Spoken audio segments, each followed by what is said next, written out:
Hi, this is Kat from The Artist Hustle. There's so much more than just going to class, getting a gig and auditioning.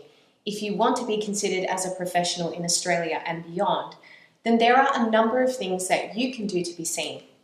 As a working professional, it has come to my attention that opportunities can be created by you. And what doesn't get talked about enough are the business practices within that. And these videos will show you what I mean.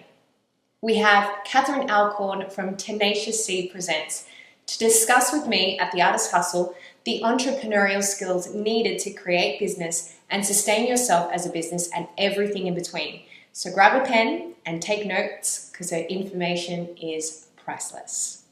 From a business perspective, give us 3 pieces of advice. Find a mentor, number 1. Find someone who you can ask a million questions to, who will lend you their experience and guide you through wherever you are in your level of professionalism. Is it important that they have worked in the industry? Interesting. It depends where you need the help. Mm-hmm. So it depends where you need the guidance. Yeah. If it's business, maybe it is a business person who's not necessarily in the industry, but can help you with back-end questions about accounting, legals, all of those sorts of things. If it's creative, then you want to find a creative mentor. Yes. I unequivocally would not be where I am without working with others in the industry. So that includes Don Hillam, Peter Cox, Neil Gooding, John Glenn, guidance from very close colleagues, Anne-Marie Heath at Wyong, and an incredible amount of women who have supported this woman in business. So I love to collaborate.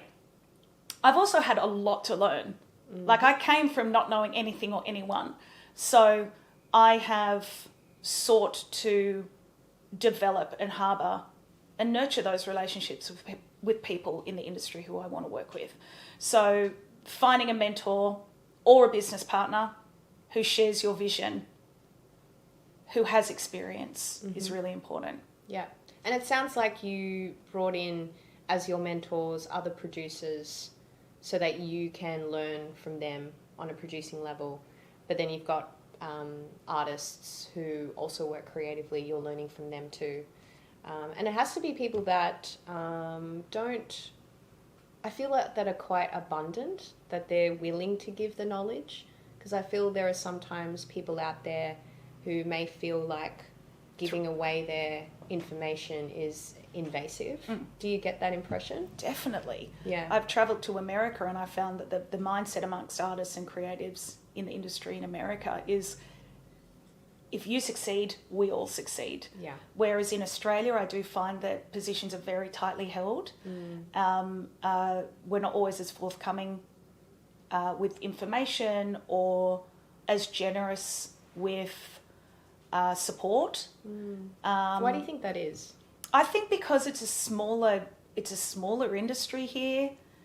I still don't operate that way. I do consider myself to be a very generous person. I want others to succeed. I am of that mindset. If you succeed, we all succeed. I believe there's room for everyone. It doesn't mean that you need to shout from the rooftops that you're doing a brand new project and this is what it's going to be if you're not in that position to do so. But yes, I've found the two markets to be very different. Did you find that as well? Massively. Yeah. Massively. How have you found it? Exactly what you said. And it wasn't until I was in America that I got that feeling of people giving you space to allow you to talk about yourself. And I had to really quickly, and it wasn't difficult for me to do so, but it was just that thing of like, oh, you actually want to know what I'm up to, and it's not a competition. It's not coming from competition or comparison. And to be okay with celebrating my wins and my successes openly, and to feel and see how they're enjoying that. And in fact, want to help you Exactly. in the moment. Yeah, exactly. What they're offering. How can we help you succeed? Yeah. How can we help you make this project succeed? And I was like so determined to bring that energy into Australia. And I remember kind of being like that, and then it just kind of went like that. No, and get back to that. Get back to that. Well, here's the thing, like I've got the artist hustle, and so my way of giving back to the community is more from an educational standpoint. And when I have been on the producing side, creatively, I've been able to give the people that I love opportunities and gigs, and that's been really great through the sheer fact of like, I like you. Yeah. And yeah. you're talented. Yeah. So why wouldn't I? I keep coming back to there is room for everyone. Yeah. There is room for everyone to succeed. That's right. There's enough pie for everyone to take a bite out of. Because we're not the same. You know, you're going to go for different roles. I'll go for different roles. So why wouldn't I celebrate your wins in the same way that you see my wins? Because if we don't bring that support to the industry, then we're reinforcing the idea of it being a very isolating experience. Yeah, isolating and competitive experience. Yeah, and this industry thrives on energy. Yeah. Like we're using emotions, and of course there's a connection that comes from that. So for me, it's like create that abundance and allow that to be part of my existence as a business owner, because it's giving people that spark or that energy to go, well, if you can do it, I can do it. I can do it too. Yeah. Yeah. Absolutely. Yeah. My other two, so giving Yes. you one to the mentor. Look, my other two, it depends at what level you are in your business and what season you're in, but get yourself a good accountant or great accounting software. Makes your life so much easier. And should they know the industry and how that works? My accountant doesn't necessarily. My accountant's son was my dad's accountant. So for me, that's just a trust thing. Yeah. He's a wonderful man, and he's learned a lot about the industry by working with me, the ups and the downs.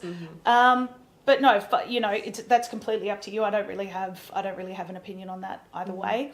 And make sure you're protected. So insurance and whether or not that's performance insurance or public liability, and a great entertainment lawyer. Why do we need to have those insurances? So that you're protected. So that you are protected if anything happens. And why should I be protected? Because you can't be professional and be vulnerable, because so much can happen in this industry. So much can happen. You can hurt yourself. A pandemic can happen. You need to be insured so that you are covered. Yeah. And people forget too of like, this is your instrument. So if the instrument is damaged, then that means you have now cut yourself for a period of time of being able to work. Yeah. Injury. Michael Flatley insured his legs for $1 million each. Like that's, How'd that work out for him? I don't know. Where is he? I haven't heard from him recently. But look, insurance, protection, and a really good entertainment lawyer. Especially if you're gigging at many different venues. Yep. And you're a subcontractor, because you're working on very different stages with different crews. In terms of the safety and what you're bringing in, there's always going to be risk involved. For you and your business. Yeah, absolutely. So public liability is for the business. Yeah. Aon, I recommend. And I was fortunate enough to go to school with a guy called Chris Chow, who started off as an artist. He's an incredible opera vocalist, but he moved into law and is now one of Australia's best entertainment lawyers. So we work together, which is wonderful, because I went to high school with him. I trust him. He's a lovely guy, but he is also so good at his job. So Chris is a creative lawyers, if anyone wants to reach out. And what is the thing about having a lawyer that is valuable? Well, Chris does all of my artist deal memos for me. So, and that is for the business. So whenever I employ someone for a gig, they receive the deal memo, which has all of the legalities in there, map everything out. You are covered. The artist is covered. It's clear communication. It comes back to communication. It's all about that. And then if I am being employed as an artist, then I've got my deal memo as well. So it stipulates that a deposit is paid on this date. and that I need this tech writer, and that, you know, I have all of these additionals that need to be covered for me to do my job. Yeah. So it's actually about knowing your worth. It's about being protected and knowing your worth, and it's how you present to people. It's about professionalism. You are a business. Mm-hmm. You're a business first. You're a human second. No, you are a business. This is the profession that you have chosen to engage in. So act like it. Yeah. It comes down to communication. Yeah. So it's one thing to verbally express the boundaries, needs, requirements, etc., but people forget. And so it's really important, and the lesson I've learned from a communication perspective is like, have everything written down. Everything in writing. Have everything via email. Yeah. So you can just keep a trail of that information, Yeah. especially if you're working with different people, with different gigs. There are so many small details that can get missed or forgotten about, just human error. Yes. So again, it's like, all right, what did we say for this contract, as opposed to this venue where it's a little bit different for this. Yep. And making sure that from a legal perspective that everything is clear. Legally, you have rights and they have responsibilities. Mm-hmm. And so that if anything does fall apart, that you can go back to that and just say, hey, according to the law, this has happened. Yep. And this needs to happen. And have you ever been in a situation where you've had to go back to the contract and be very clear about that? Babes, I've had to whip it out. Yes, on multiple occasions. The contract, that is. I've had to pull up the contract, the hard copy, and say, look, these are the grounds on which I have employed these people. I have agreed that I would provide this, this, and this for them. That hasn't been provided. So I'm now in breach, which means you were in breach. So, and that's had to happen via email, via face-to-face, but yes, is the answer to that question. And what happens from that experience? Do people go, oh, I'm so sorry, I didn't read it, or? They don't always apologise, but you are the boss, so you need to make sure that you are delivering what you have agreed for the staff that you have on that contract. Yeah, and you have to be really firm with that too, of like, it's here, these are the boundaries, being very clear about communication again, of I have a group of people that are relying on me and we need to make this happen, without being arrogant or cocky or demanding, but being able to be firm and having this evidence as we agreed on this. It's what would Beyonce do? Firm and fair. That's how I go about my day-to-day. What would Beyonce do? Talk to my people. I'm going to go get myself ready. She is her people. She fired her dad. She manages herself, y'all. Oh, really? Yeah, 100%. She fired her dad? Yeah. Did she say why? Watch the doco, babe. It's amazing. I love it. I love her. I love you, baby. Call me. And the final thing? The final thing is to surround yourself with people who love you and you love. Mm-hmm. That can be from whatever column in your life that love comes from. Yeah. So surround yourself with great people who believe in you, who want to see you succeed. Mm-hmm. That's so important. And for me, it's, I will see those people in the industry that are genuine and authentic about it. And then on the other side, the people that I surround myself with that aren't in the industry are the people that see me at my rawest, my most vulnerable, without the bells and the whistles and the makeup and the this and the that, the red carpets. You know, those are the people that are like, we love you no matter what. Yes, they ground you. That completely ground you and completely are there for you when it all falls apart. And they have time for you. Yeah.